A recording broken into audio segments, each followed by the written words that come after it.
The white woman's finger stabbed the air 3 inches from his face. "That's my seat. Move." Marcus Washington looked up from 1A, hoodie framing dark eyes that held something she couldn't read. Around them, the first-class cabin froze. Tablets paused mid-swipe, cocktails suspended halfway to lips. He reached into his pocket, slow and deliberate. Boarding pass. Seat 1A. Zone 1. Clear as daylight. She didn't glance at it. "I always sit first class," Karen Whitmore said, pearls catching the overhead light. "There's obviously been a mistake." The lead flight attendant appeared, blonde ponytail swinging. She looked at Marcus's hoodie, his worn Nikes, his brown skin. Looked at Karen's Chanel suit, her Louis Vuitton carry-on. Made her choice in 2 seconds. Phones rose throughout the cabin. 50 witnesses. 0 justice. What would you do if your seat and your dignity were stolen in front of everyone watching? 10 minutes earlier, the boarding door had just opened. Marcus walked down the jetway alone, carry-on slung over one shoulder, noise-canceling headphones around his neck. Gate agent scanned his pass without looking up. The beep sounded different, longer, 2 tones instead of 1. She waved him through. First class was empty when he entered. That new plane smell mixed with recycled air and someone's expensive perfume from an earlier flight. Overhead bins gaped open like mouths waiting to be fed. He found 1A, left side, window, bulkhead. The seat every frequent flyer wanted. He'd designed the layout himself 3 years ago when the airline upgraded its fleet. His phone buzzed. Email from his CFO. Q3 numbers looking strong. Board meeting prep attached. He swiped it away. Today wasn't about spreadsheets. Marcus settled in, pulled out a notebook with a cracked leather cover, clicked his pen 3 times, old habit, started writing observations in shorthand only he understood. Time, 14:47. Flight 2847, Atlanta to Minneapolis. Crew boarding procedures, standard. Cabin check, thorough. Behind him, passengers began trickling in. A white woman in her 60s, designer sunglasses, rolling a Toomey bag. Flight attendant Brittany appeared instantly, smile bright as stage lights. "Welcome aboard, Mrs. Chen. Let me help you with that." Brittany lifted the bag into the overhead bin with practiced ease. "Can I get you a pre-departure beverage? Champagne? Orange juice?" Champagne would be lovely. Coming right up. Marcus wrote, "Passenger 1. Immediate greeting, name recognition. Beverage offer unprompted." Next came a black man in his 40s, business suit, briefcase. Brittany glanced up from the galley. "Sir?" A nod. Nothing else. The man stowed his own bag, took seat 2D, no beverage offer, no smile. Marcus's pen moved.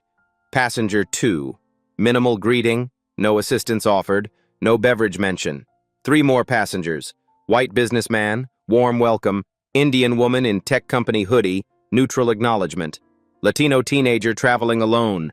Extended scrutiny of boarding pass. Questions about seat assignment even though documentation was clear. The pattern emerged like invisible ink under heat. Purser Janet Hayes walked the aisle with a clipboard, silver hair pulled tight, 25 years of service visible in the way she moved, efficient, territorial. She paused at each row, checked seat numbers against her manifest. When she reached Marcus, her eyes flicked from his face to his hoodie to his worn notebook. She looked at the seat number above him, checked her clipboard, said nothing. Moved on.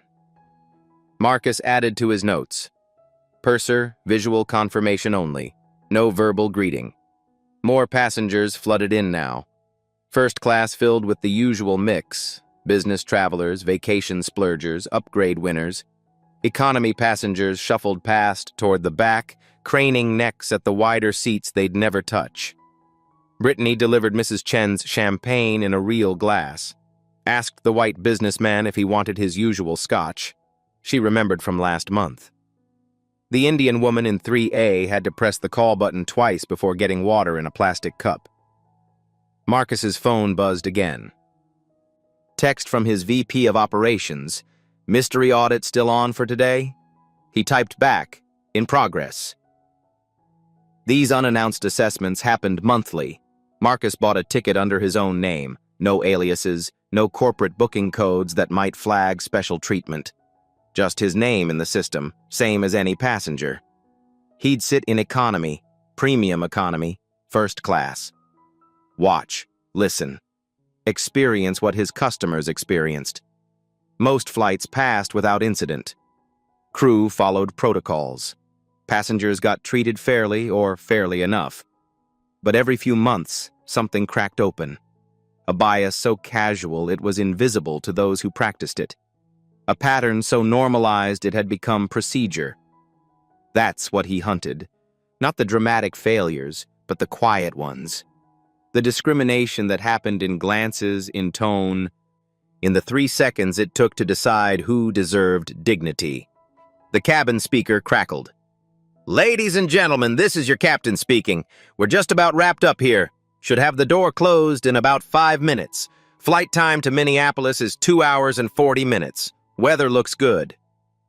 Brittany moved through the cabin doing final checks. Seatbelts fastened, bags stowed, tray tables up.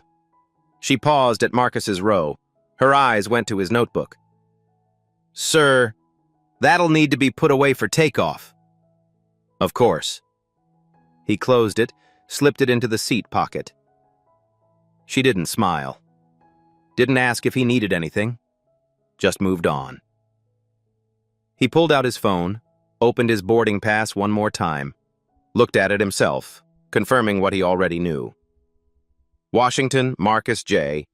Flight 22847 ATL, MSP Seat 1A, Zone 1, Frequent Flyer DL 847293P. The number ended in P, executive tier. Invited members only. You couldn't buy your way in. The algorithm selected you based on lifetime value, flight patterns, corporate account status. He'd been a P-tier member for 6 years before buying the airline. The boarding door was still open. A few stragglers rushed through. Then she arrived. Karen Whitmore, late and flustered, scanning the cabin like she owned it. Mark noticed her immediately, the way she moved past economy without seeing the people there, the way her eyes locked onto first class like a target. She checked her boarding pass, looked up at the row numbers.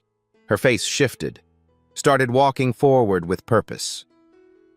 Marcus watched her approach, knew what was coming, had seen it before in different forms, different faces, same core assumption. He kept his expression neutral, hands relaxed on the armrests. She stopped at his row. That's when her finger rose, pointing. That's when everything started. Karen's tap on his shoulder wasn't a request. It was a command, sharp knuckles against cotton, twice. "Excuse me, you're in my seat." Marcus looked up slowly, met her eyes, blue, certain, already annoyed that she had to say anything at all. "I don't think so, ma'am, but let's check." He reached for his boarding pass, still on the armrest where he'd left it, extended it toward her, the paper catching the overhead light. Clear printing. Seat 1A. His name. Karen glanced down for maybe half a second, waved it away like smoke. "I always sit in first class." Her voice carried through the cabin. "There's obviously been a mistake."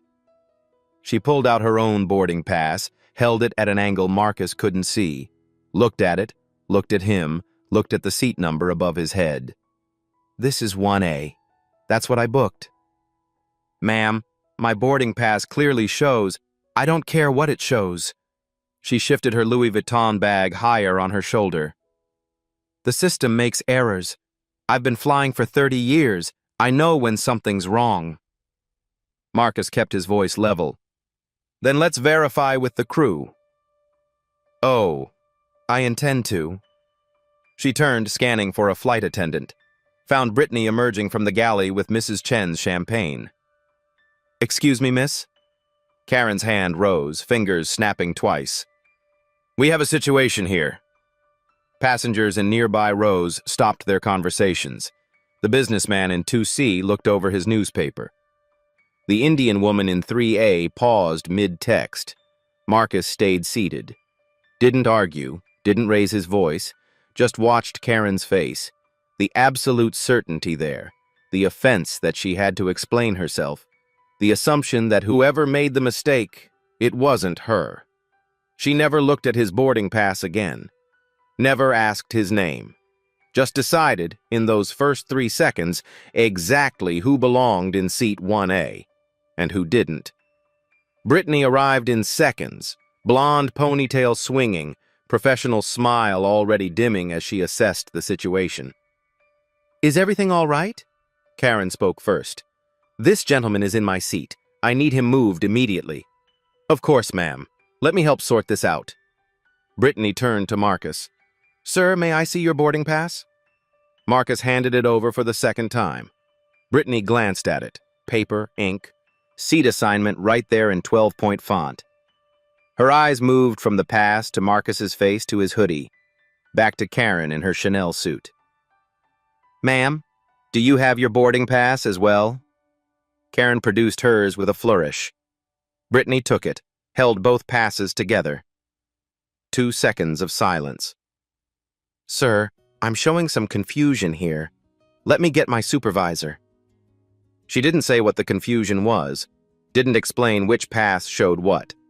Just tucked both documents under her arm and moved toward the galley. Marcus spoke quietly. "My pass clearly states seat 1A. Sir, we have protocols for these situations. Please bear with us."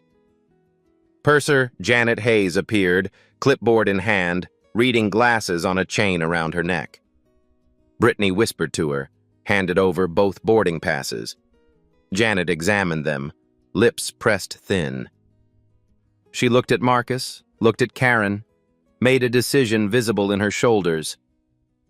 "Sir, we need to resolve this quickly. We're already behind schedule."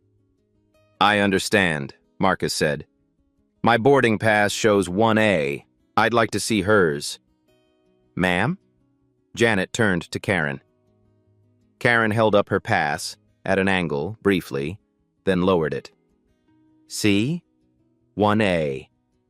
I requested this seat specifically when I booked." Janet didn't ask to examine it more closely, didn't check the actual seat number printed there. "Sir, I'm sure we can find you another excellent seat in first class. We have 3C available, or I can—" "I'd like to stay in 1A, Marcus said. "The seat I booked 6 months ago." Around them, the cabin had gone quiet. Passengers leaned into the aisle. A teenage girl in 4B held up her phone, screen recording. The businessman in 2C pulled out his phone too. Then the Indian woman. Then 3 more passengers in economy who could see through the gap. 7 phones now. Maybe more. Janet's voice hardened. "Sir, we have protocols. If there's a dispute, we verify and reassign. I'm asking you to cooperate." "I am cooperating. I'm sitting in my assigned seat." The captain's voice crackled overhead. "Flight attendants, we need to close that door. Departure slots in 6 minutes." Janet looked toward the cockpit, then back at Marcus. Her jaw tightened. "Sir, one more time. Will you accept reassignment?" Marcus stayed perfectly still. "Will you verify the actual seat assignments?" Karen cut in, voice rising. "I have a meeting in Minneapolis. I upgraded specifically for this seat. I'm not going to be late because of some booking error." A voice from row 3, the white woman in 3B, younger, maybe 30. "Did anyone actually check his boarding pass, like really look at it?" Silence dropped. Half a second that felt like an hour. Janet turned, smile automatic and cold. "Ma'am, we're handling this. It just seems like you're not checking the actual—" "We're handling it." Janet pulled out her radio, pressed the button. Gate supervisor, this is Purser Hayes on flight 2847. We need security to the aircraft. Passenger dispute, seat 1A. Marcus's expression didn't change, but his hands, resting on the armrests, went completely still. The cabin divided in real time. Front rows, mostly white, mostly wealthy, shifted in their seats. Some looked away. The businessman folded his newspaper. Mrs. Chen sipped her champagne, eyes forward. Back rows leaned in. Phones glowed brighter. The teenage girl's live stream viewer count climbed, 120, 340, 890. Marcus sat motionless in 1A, hands visible, breathing steady. His eyes tracked Janet as she moved to the galley, radio still in hand. Tracked Brittany as she positioned herself in the aisle, blocking his exit route without seeming to. Karen stood beside his seat, arms crossed, one hip cocked. Victorious already. Finally, she said to no one in particular, someone who will handle this properly. 2 minutes passed, the cabin door still open. Passengers from economy craned their necks, whispering. A mother covered her young son's eyes, then thought better of it and uncovered them. Heavy footsteps on the jetway. 2 airport security officers appeared, one white, mid-50s, barrel-chested. One Hispanic, younger, name tag reading Torres. Both wore uniforms that made the aisle seem smaller, radios crackling with static and distant voices. The older officer spoke first. "We got a call about a passenger dispute?" Janet stepped forward. "Yes, this passenger is refusing to move from a seat that's been assigned to another traveler." "That's not accurate," Marcus said quietly. "I have a valid boarding pass for this seat. No one has actually examined it." The older officer sighed, the sound of someone who'd done this too many times. "Sir, let's see your documentation." Marcus pulled out his boarding pass again. 4th time. Also his driver's license, unasked for but offered anyway. Officer Torres took both, held them under the overhead light. His partner glanced over his shoulder. Torres studied the boarding pass. 10 seconds. 15. His eyes narrowed slightly. He looked at his partner. Something passed between them, a look Marcus caught but couldn't read. "Ma'am," Torres said to Janet, "has anyone actually verified the seat assignments against the manifest?" "We reviewed both boarding passes," Janet said. Edge in her voice now, defensive. "But did you check them against the system?" "The passenger's pass appears irregular. We followed protocol for disputed seating." "Appears irregular how?" Janet hesitated. "Sir, we have a departure window. We need to resolve this now." Torres turned back to Marcus. "Sir, this boarding pass, it's flagged in our security system." Karen made a small sound of triumph. "Flagged how?" Marcus asked. His voice unchanged, still calm, still level. "I need to verify something." Torres pulled out a tablet from his belt, tapped the screen, scrolled. His face shifted, confusion first, then something else. His partner leaned in, read the screen, whispered something. Torres looked at Marcus. Really looked at him this time. Not at his hoodie, not at his worn shoes, but at his face, his eyes. "Sir, what's your full legal name?" "Marcus James Washington." More tapping on the tablet. Torres's jaw tightened. He turned the screen away from everyone else, showed his partner. The older officer's eyes went wide. "Janet," Torres said slowly, "I need you to pull up the passenger manifest. Right now. From the gate terminal. We're behind schedule. Now." The word cut through the cabin like a knife. Janet's face flushed. She moved to the galley, grabbed the aircraft tablet, started typing. Her fingers fumbled twice. Brittany stood beside her, trying to see the screen. The young woman in 3B spoke again. "Someone should check the actual bookings. This is insane." An older black woman in 5A nodded. Been watching this whole thing. Nobody read that man's pass. Not once. The businessman in 2C finally spoke. I saw him board first, Zone 1, before any of us. Karen's confidence flickered. What does that have to do with anything? I have the right seat assignment.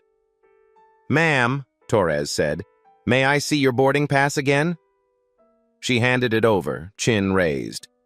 He looked at it for 3 seconds. This shows seat 7C. Silence. The kind that makes ears ring. Karen's mouth opened. No. That's wrong. I requested 1A when I booked. The system must have changed it.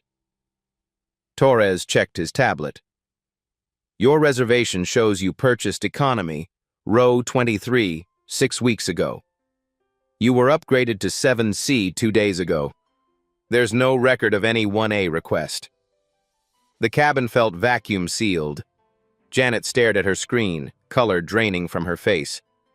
Brittany took a step back, and Marcus Washington, still seated in 1A, said absolutely nothing at all. Karen's face went from pale to crimson in 3 seconds. That's impossible. I've been Diamond Medallion for 12 years. I know how to book a seat. Torres handed back her boarding pass. Ma'am, the system shows what it shows. He turned to his partner, lowered his voice. Not low enough. Mike, we need to call this in. The older officer, Mike, shook his head slightly, looked at Janet, who gave the smallest shrug. A signal Marcus recognized immediately. The crew had made their call. Security was supposed to back it. Mike stepped closer to Marcus. Sir, regardless of the seat assignment, we've been called to resolve a disruption. The crew has the authority to remove passengers who create delays. I haven't created anything, Marcus said. I sat in my assigned seat. I showed my documents multiple times. Sir, we're asking you to deplane voluntarily. We can sort this out at the gate. After you verify my boarding pass against the manifest. We'll do that at the gate. You can do it right here, right now. Mike's hand moved to his radio. Not threatening, just present. Sir, if you refuse to comply, we'll have no choice but to remove you. That creates a federal incident. The phones were everywhere now. 15, maybe 20. The teenage girl's live stream had 4,000 viewers. Someone had started a second stream. Comments scrolled past faster than anyone could read them. Karen found her voice again. See? He's being difficult, I told you. Marcus looked at Mike, at Torres, at Janet hovering behind them. 3 seconds of silence. The cabin held its breath. Then Marcus stood, slow and deliberate, picked up his carry-on from the overhead bin, the notebook from the seat pocket. Said nothing. His face gave nothing away. No anger, no fear, no resignation. Just that same calm, like he knew something no one else did. Like he'd been here before, or somewhere close enough to recognize the script. Torres reached out, not touching but guiding. Sir, this way, please. Marcus walked up the aisle, past the phones, past the stairs, past Karen, who stepped back like he might contaminate her. The jetway swallowed him, and 50 passengers sat in silence, wondering what they'd just witnessed. Whether it was justice, or something else entirely. The jetway lights were harsh after the cabin's soft glow. Marcus walked ahead of Torres, carry-on over one shoulder, shoes silent on the rubber floor. Behind them, Mike followed, radio crackling with gate operations chatter. They emerged into the terminal, gate C-17, bright and crowded. Delayed passengers looked up from phones and magazines, a mother with 2 kids, business travelers checking watches, the usual airport restlessness. Torres guided Marcus to the side near the windows overlooking the tarmac. Gate agent Linda Chen, no relation to the passenger, looked up from her monitor, confusion crossing her face. "Officers? What's going on?" "Passenger dispute," Mike said. "Need to verify seat assignments." Torres still held Marcus's boarding pass and license. He moved into the light pouring through the floor-to-ceiling windows, held the documents up. Really looked at them this time. The boarding pass first. Standard Delta paper stock. Seat 1A clear as day. Zone 1 priority boarding. Frequent flyer number. DL 847293P. His finger stopped on that last letter. P. He pulled out his tablet again, opened the security interface, typed in the passenger name. The screen loaded. Loaded. His face changed. Started with his eyes, widening slightly, then his jaw going slack for just a moment before he caught himself. He scrolled down, scrolled again. Read something that made him glance at Marcus, then back at the screen. "Jesus Christ," he whispered. Mike stepped closer. "What?" Torres turned the tablet so only his partner could see, pointed at something on the screen. Mike's reaction was slower but deeper. His hand came up to his mouth. "You're kidding me. Check the manifest, right now." Mike moved to Linda's desk. "Pull up Flight 2847's passenger list. Full details." Linda typed, clicked. "Okay, what am I looking for?" "Passenger Washington, seat 1A. More typing. Her screen reflected in her glasses, blue text, white background. She leaned forward, stopped. "Oh my God." Behind them, the aircraft door was still open. Passengers inside could see through the windows, Marcus standing with security, Janet and Brittany visible in the jetway entrance watching. The teenage girl was still streaming. 6,000 viewers now. Torres spoke quietly to Marcus. "Sir, I need to ask you something, and I need you to answer honestly." Marcus met his eyes. "Go ahead." "Is your full legal name Marcus James Washington?" "Yes." "And you're listed in our system as—" He checked his tablet again, voice dropping even lower. "As the chairman and CEO of Washington Holdings?" "Yes." "Which owns 52% of this airline, controlling share." "I've been CEO for 3 years." The words hung in the air like smoke after a gunshot. Mike took a step back. Literally took a step back. Linda's hands froze on her keyboard. Torres closed his eyes for a long moment. When he opened them, his entire posture had shifted, not to deference, but to something worse. Horror at what had almost happened, what had already happened. "Sir, we didn't—" "I know," Marcus said simply. "You were called to resolve a dispute. You followed procedure. We should have verified immediately." "Yes, you should have." Torres's radio crackled. "Security, what's the status on 2847? We're holding departure." He didn't respond, just stared at Marcus, then at the plane, then back. Mike found his voice. "Sir, on behalf of airport security, I apologize, but this should never have happened." "It happens every day," Marcus said. "Usually to people who don't own the airline." Through the window, Janet appeared in the jetway, phone to her ear. Her face was bone white. She looked toward the gate, saw Marcus standing with security, saw him watching her. Her hand dropped. The phone nearly fell, and Marcus smiled.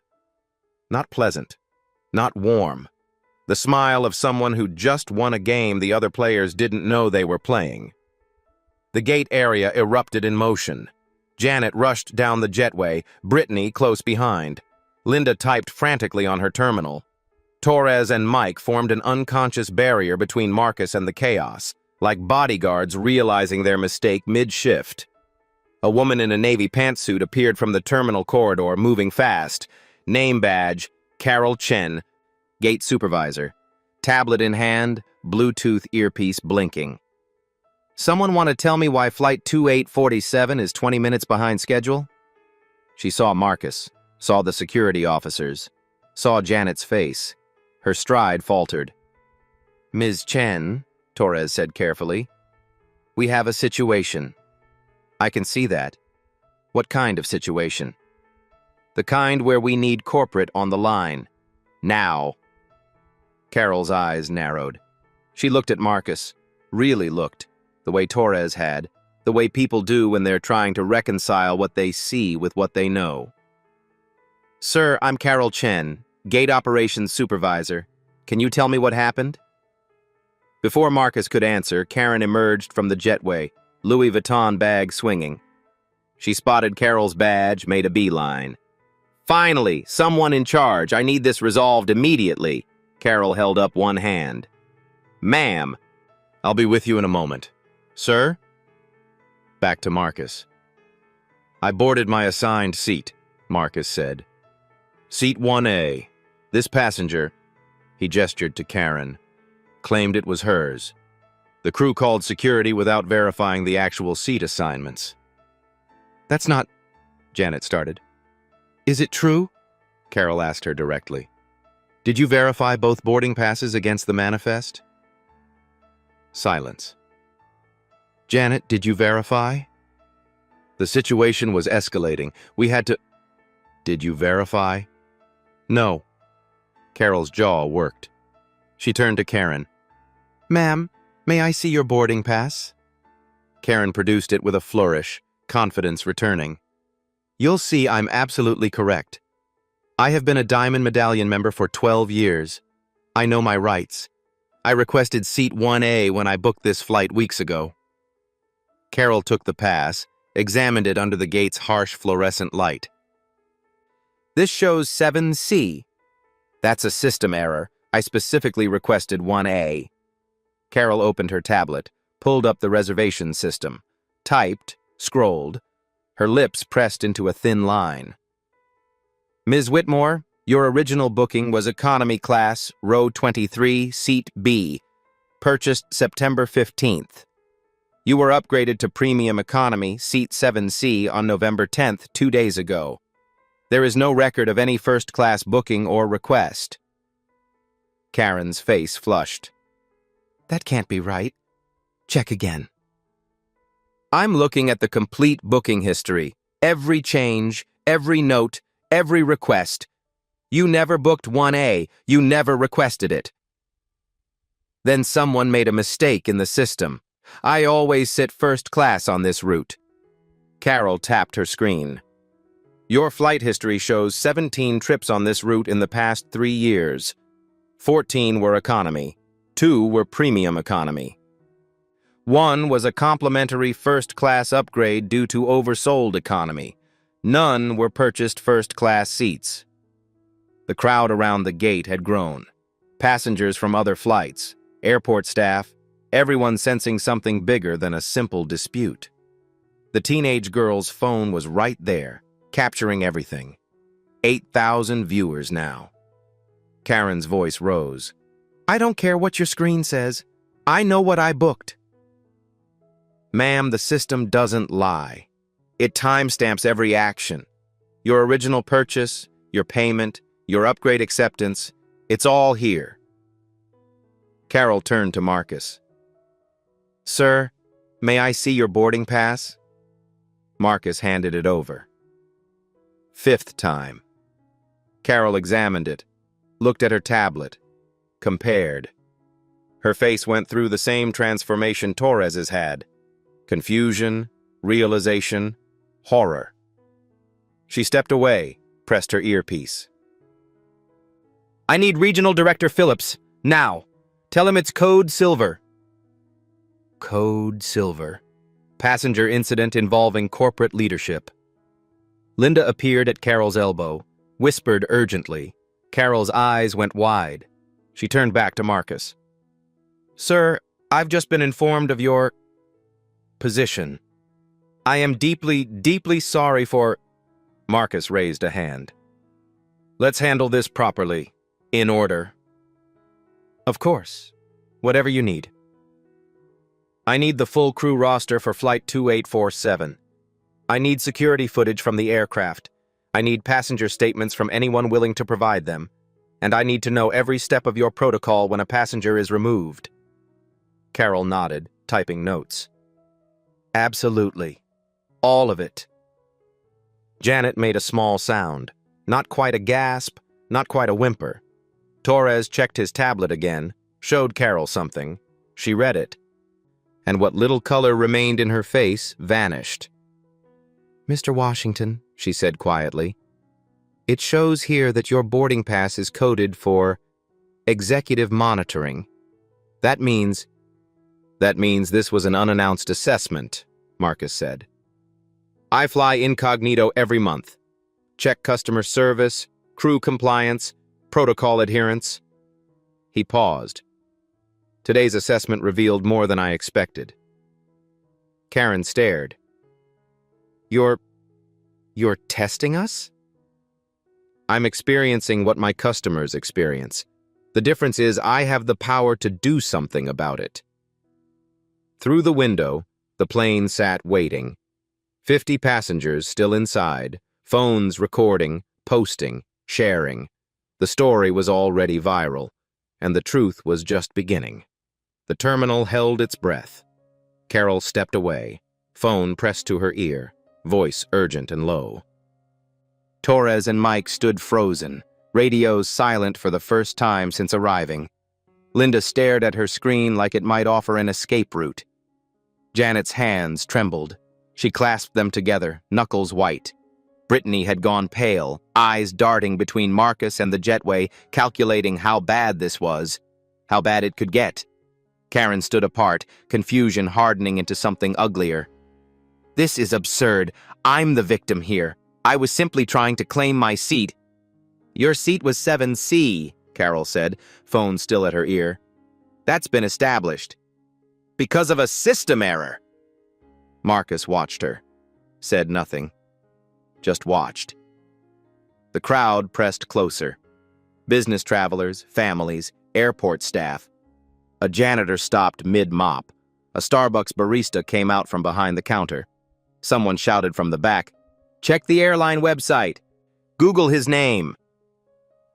Phones came out like a wave. 30 people typing the same words. Marcus Washington Airline CEO. Screens loaded. The first search result, Washington Holdings acquires majority stake in Delta Airlines. Second result, Marcus Washington named CEO promises customer-first reforms. Third result, a photo. Marcus in a suit at a press conference, standing behind a podium with the airline logo. Someone gasped. Another person swore. The teenage girl's live stream exploded. 12,000 viewers, comments scrolling too fast to read. Oh my God, he owns the airline. She tried to kick the CEO out of his own seat. Karen pulled out her phone. Typed. Read. Her face shifted. Confusion to disbelief to something close to panic. That's your... Marcus met her eyes. Still calm. Still quiet. Still the same man she'd dismissed in 3 seconds based on a hoodie and skin color. Carol finished her call, turned back. Her professional mask cracked. Mr. Washington, Regional Director Phillips is en route. ETA 7 minutes. 7 minutes until corporate arrived. 7 minutes until this stopped being a gate dispute and became a company crisis. When the powerful gamble everything on assumption, who pays the price when they lose? Regional Director Tom Phillips arrived in 6 minutes, not 7. He came fast, navy suit wrinkled, tie slightly askew, briefcase swinging. 48 years old, 15 years with the company, face built for reassuring investors and calming angry passengers. That face crumbled when he saw Marcus. Mr. Washington. He stopped 3 feet away, like approaching closer might detonate something. I just heard. This is unacceptable, Marcus said. The first edge in his voice all day. The word you're looking for is unacceptable. Yes, completely. I've already started an investigation. Tom, Marcus cut him off. How many times have we discussed customer service protocols? Every quarterly review. How many times have I emphasized documentation verification before any passenger removal? It's in the manual. Every crew member is trained. Trained but not compliant. Marcus gestured to the plane. 50 witnesses just watched your crew violate every protocol we implemented. On camera. Live streamed to thousands. Tom's face went gray. I'll handle this internally. Quietly. We can, No. The word landed like a gavel. Sir? No internal handling, no quiet resolutions. This happens to someone every week, Tom. Every single week. Someone gets profiled. Someone gets ignored. Someone gets removed because a crew member made assumptions instead of checking facts. Marcus pulled out his phone, opened a folder, turned the screen toward Tom. Incident reports from the last 6 months.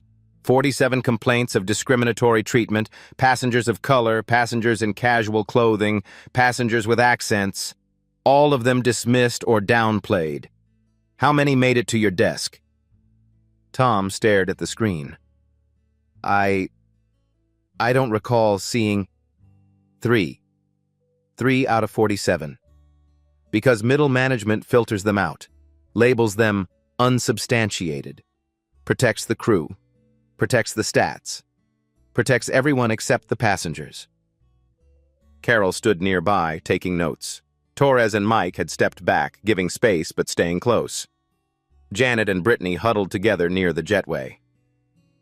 Karen had moved to a seat, phone in hand, searching her own name now, finding nothing because she wasn't important enough to have a digital footprint worth mentioning. The irony wasn't lost on Marcus. Tom tried again. Mr. Washington, please, let me take this offline. We can convene the executive team, draft a response. The response is already drafted. Marcus gestured to the phones, the cameras, the live stream with 15,000 viewers. The response is happening right now. The question is whether we control the narrative or let it control us. What do you want to do? What I hired you to help me do. Fix it. Publicly. Completely. Tom nodded slowly. What do you need? Conference room. Now. Gate area will work. Bring Janet, Brittany, and Ms. Whitmore. Bring Captain Reynolds.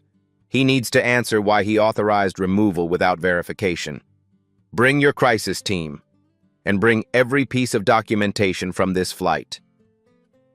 Sir, if we do this publicly, we show that accountability matters more than image. If we hide, we're just another corporation protecting itself. Marcus looked past Tom to the crowd, to the phones, to the teenage girl still streaming. I built this airline on a promise that every passenger deserves dignity, that we judge competence, not appearance, that documentation trumps assumption. His voice carried across the gate area. Today, my own crew forgot that promise, so we're going to remember it. Together. The crowd started clapping, slow at first, then faster, then everyone, even some of the crew from other flights. Tom closed his eyes briefly. When he opened them, he looked older. I'll set it up. 20 minutes later, Gate C-17 had transformed into an impromptu tribunal. Airport staff brought chairs from nearby gates. Someone found a small podium. Carol requisitioned a projector, set it up facing the massive windows. The screen showed the airline logo, waiting. News crews arrived, local affiliates first, then CNN, then others. Cameras on tripods, reporters checking microphones. The story had escaped social media and entered traditional news cycles. Marcus stood near the podium, jacket still off, hoodie still on. Tom beside him, tablet in hand. Carol hovered with her laptop, queuing up files. Janet and Brittany sat in the front row, separated by 2 empty seats. Captain Reynolds had appeared, salt and pepper hair, uniform crisp, face carved from discomfort. He sat alone, 3 rows back. Karen tried to leave twice. Security politely suggested she stay. The second time, Torres made it clear, "Ma'am, you're part of this. Running doesn't change that." She sat in the back corner now, arms crossed, eyes on her phone. The crowd had swelled to over 200, passengers from a dozen flights, airport workers on break, people who'd seen the live stream and driven to the terminal just to watch. The teenage girl, front row, phone steady, had 23,000 viewers now. Marcus stepped to the podium. The crowd went silent. "My name is Marcus Washington. I'm the CEO and majority owner of this airline. Today, I was removed from Flight 2847 for sitting in my assigned seat." Murmurs rippled through the crowd. "I wasn't removed because of a ticketing error. I was removed because a passenger made an assumption about who I was based on how I looked, and because my crew validated that assumption without checking a single document." He gestured to the screen. Carol clicked. The image changed. Marcus's boarding pass, enlarged. Seat 1A, Zone 1. The executive tier number clear. "This is my boarding pass, valid, verified, never examined by the crew who removed me." Another click. Karen's boarding pass appeared. Seat 7C. "This is the boarding pass of the passenger who claimed my seat. It clearly shows 7C. She insisted it showed 1A. No one checked."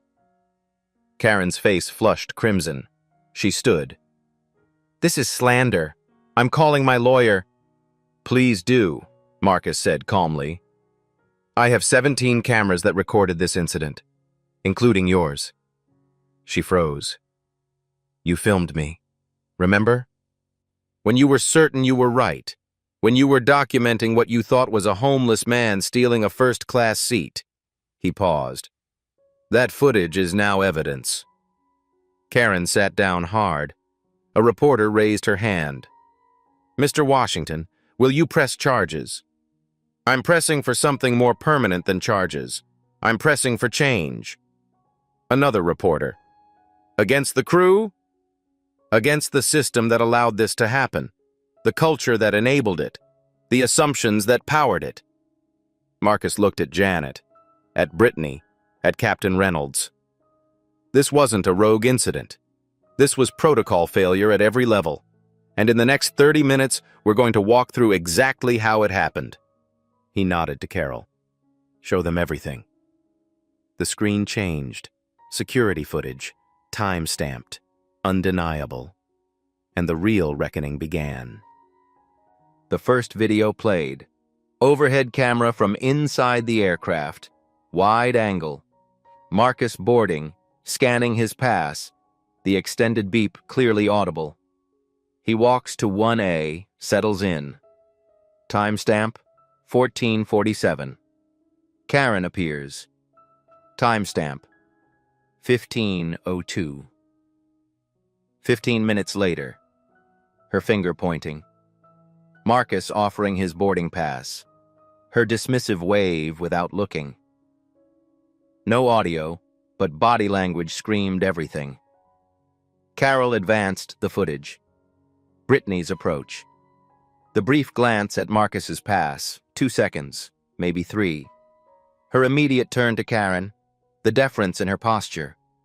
Janet arriving, taking both passes, looking at Marcus, at Karen, making her choice visible in the tilt of her shoulders.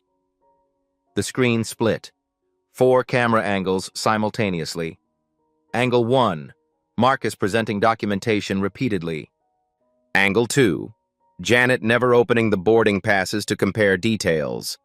Angle 3, Brittany positioning herself to block Marcus's exit. Angle 4, Karen's satisfied smile as security was called. The crowd watched in absolute silence. Carol switched feeds.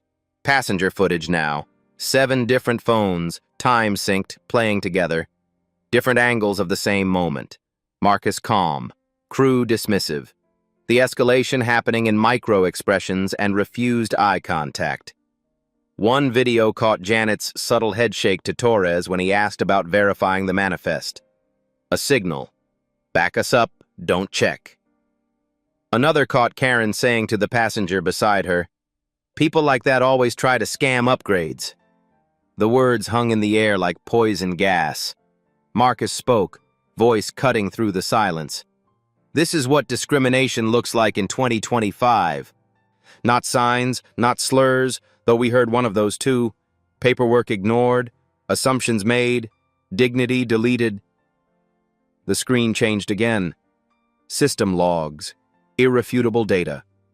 Marcus's reservation, booked February 12th, 6 months ago.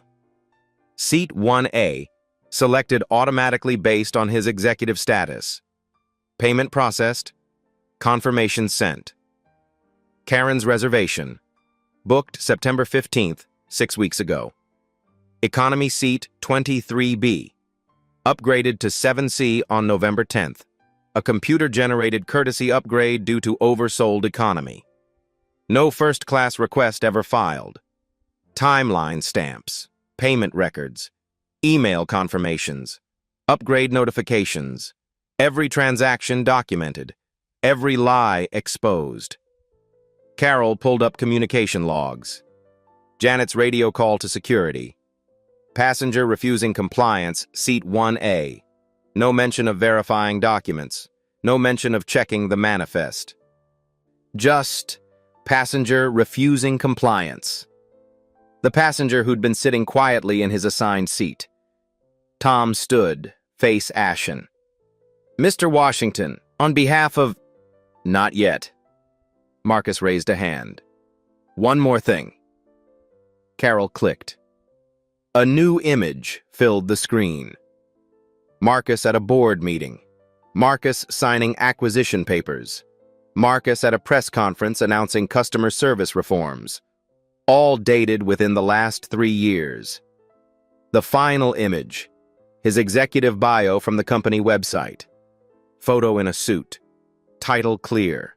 Background summarized. The same man in the hoodie. The same man they'd removed. And the gate area, 200 people, cameras, phones, reporters, dropped into silence so complete it hurt to breathe. Marcus let the silence breathe for 10 seconds. Then he spoke. "Here's what happens next."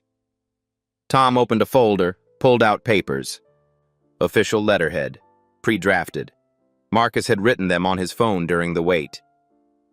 Flight attendant Brittany Morrison, 90-day suspension without pay, mandatory bias training, probationary status for 1 year, one more incident and termination is automatic. Brittany's face crumpled. She nodded, didn't speak. Purser Janet Hayes, termination effective immediately. Janet stood, voice breaking. "I have 25 years. You have 25 years of experience that should have prevented this. You're in a supervisory role. You set the tone.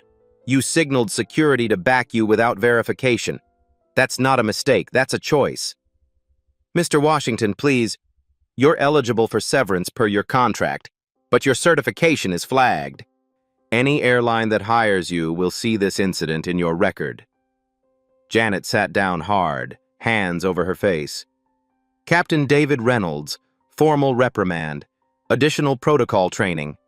You authorized a passenger removal without verifying the dispute yourself.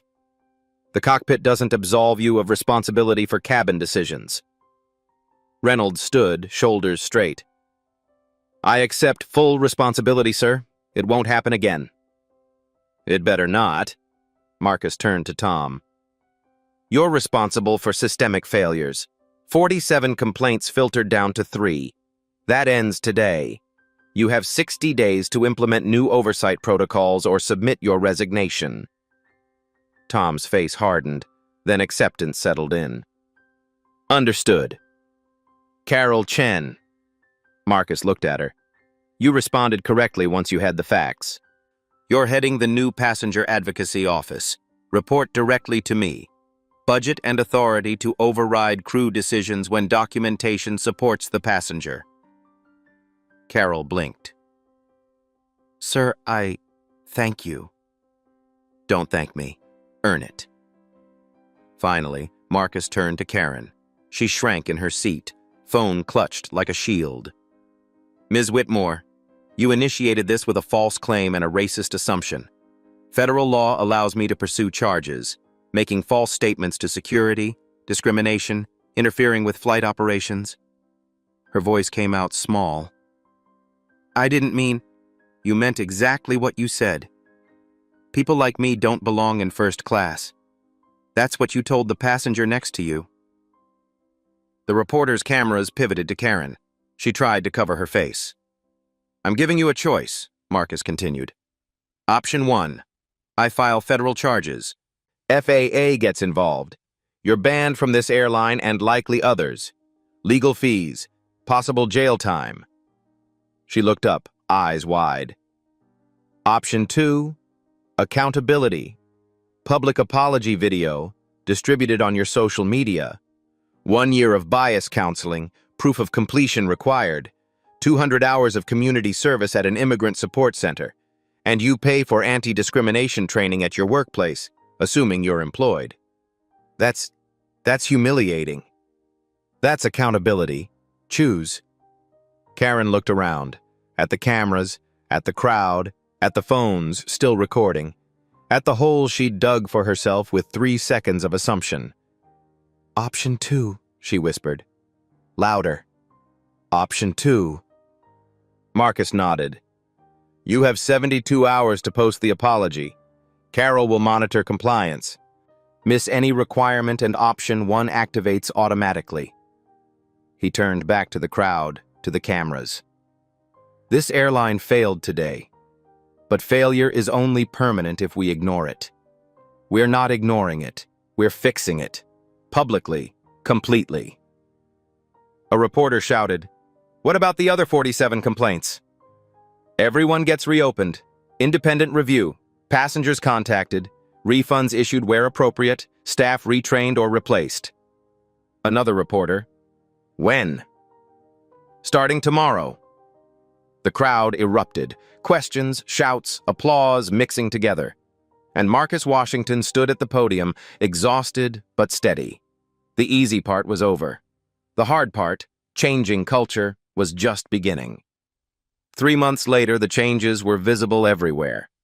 Every crew member wore a body camera now, small, clipped to uniform lapels, activated during any passenger dispute. Footage uploaded automatically to secure servers, accessible by passenger advocates within minutes. Gate terminals had new signage. Experiencing discrimination? Press the red button. Direct line to Carol's office, bypassing standard complaint channels. Training centers across 12 hubs ran mandatory bias workshops. Not the old corporate videos about diversity, real scenarios, real consequences, facilitated by psychologists and civil rights attorneys.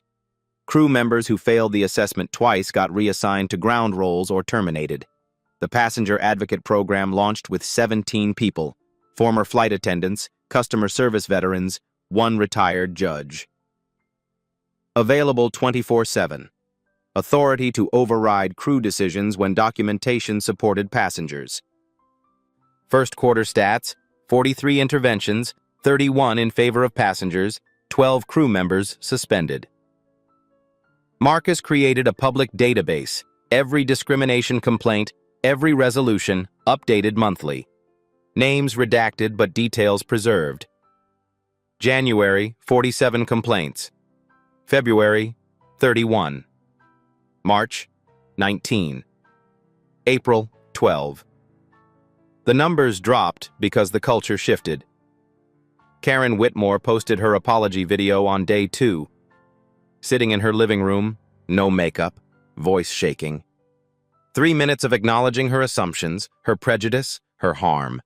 It went viral. 8 million views. Half the comments tore her apart. The other half admitted they'd made similar assumptions. She completed her counseling. Submitted proof of 173 community service hours so far, still 27 to go. The Immigrant Support Center reported she showed up on time, worked hard, didn't complain. She'd started learning basic Spanish to communicate with clients. People could change, sometimes, when consequences had teeth. Other airlines watched. Within 6 weeks, 3 major carriers announced similar reforms: body cameras, passenger advocates, public databases. The industry called it the Washington Protocol. CNN ran a segment, "How One CEO Turned Humiliation into Industry Reform." The Wall Street Journal published an op-ed by Marcus. "Dignity is not optional. Why airlines must choose accountability over image." Stock analysts worried the reforms would hurt profits, training costs, oversight expenses, potential PR disasters from transparency. They were wrong. Customer satisfaction jumped 12 points in 2 months. Bookings increased. Employee morale improved. Good crew members appreciated clear standards, appreciated knowing their professional conduct mattered more than covering for bad colleagues. Marcus received letters, hundreds of them, from passengers who'd experienced similar incidents, from crew members grateful for the changes, from parents teaching their kids that speaking up mattered. One letter came from the teenage girl who'd live-streamed the incident.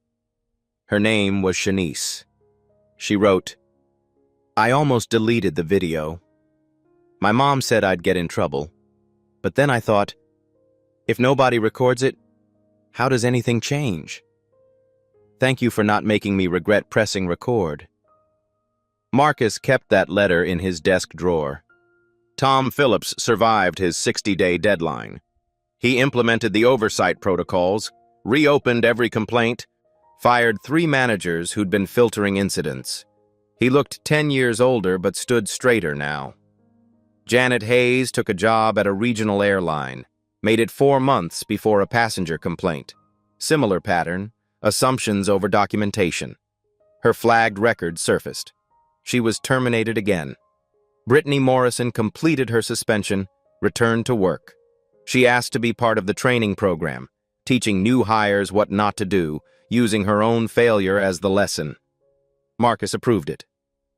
Flight 2847 finally departed that day, 6 hours late, half empty after passengers were rebooked. The story was already international news by the time it landed in Minneapolis. And Marcus flew home on a different airline, in economy, taking notes. The work never stopped. 6 months after Gate C-17, Marcus boarded another flight. Same airline. Same route, Atlanta to Minneapolis. Seat 1A. Hoodie and jeans again. Worn Nikes. Carry-on over his shoulder. Nobody recognized him. The news cycle had moved on, his face forgotten by everyone except those who worked for him. He scanned his boarding pass. The beep sounded. The gate agent looked up, smiled. "Welcome aboard, Mr. Washington." She'd checked, actually looked at the name. He walked down the jetway, stepped into first class. A new flight attendant greeted him, 20-something, bright-eyed, name tag reading James. "Good afternoon, sir. May I see your boarding pass?" Marcus handed it over. James examined it, really examined it. Looked at the seat number, at Marcus's face, at the frequent flyer code. "Seat 1A, Mr. Washington. Welcome. Can I help with your bag?" "I've got it." "Thank you. Let me know if you need anything." 3 rows back, an elderly Vietnamese woman struggled with her carry-on. James noticed immediately, moved to help, lifted it carefully, asked which overhead bin she preferred, made sure she was settled before returning to his duties.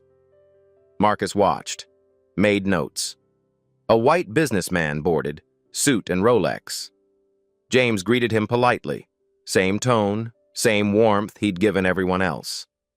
A young black woman in a college hoodie found her seat. James offered her a pre-departure beverage without being asked. Equal treatment. Not performative, just professional. The cabin filled. No disputes, no assumptions. James checked every boarding pass with the same attention, helped passengers without sorting them by appearance. When the door closed, Marcus pulled out his notebook, wrote, Month 6. Protocol compliance visible. Crew member James, exemplary. Culture shift, measurable. The plane pushed back from the gate, lifted into Atlanta's humid sky. Marcus looked out the window at the city shrinking below. Thought about Gate C-17, about Karen's face when truth replaced assumption, about Janet's 25 years ending in one decision, about Brittany teaching new hires how bias destroys lives, about Shanice's letter in his desk drawer. One man stood up when knocked down, and an entire industry learned that accountability costs less than silence. But the work wasn't finished. It never would be. Because systems don't change once. They change every single day, in every single interaction, with every single choice to check facts over feelings, documentation over assumption, dignity over convenience. The plane leveled off. James offered beverages. Marcus accepted water. "Thank you," he said. "My pleasure, sir." Just two humans, one serving, one grateful. No assumptions in between. Share this story, not for outrage, but for action. Tag your workplace, your airline, your company. Ask them, what's your protocol when bias overrides documentation? Take action now. Record what you witness. Report what you see. Refuse to be the silent passenger who looks away. Your phone is evidence. Your voice is accountability. Use both. When systems fail and dignity gets stolen, who holds the powerful accountable? Those who benefit from silence, or those who refuse to stay quiet? At Black Voices Uncut Plus, we don't soften the emotion or dilute the message. We tell powerful fictional stories inspired by real-world themes. If today's story moved you, hit like, share your thoughts in the comments, and subscribe for the next Uncut Voice.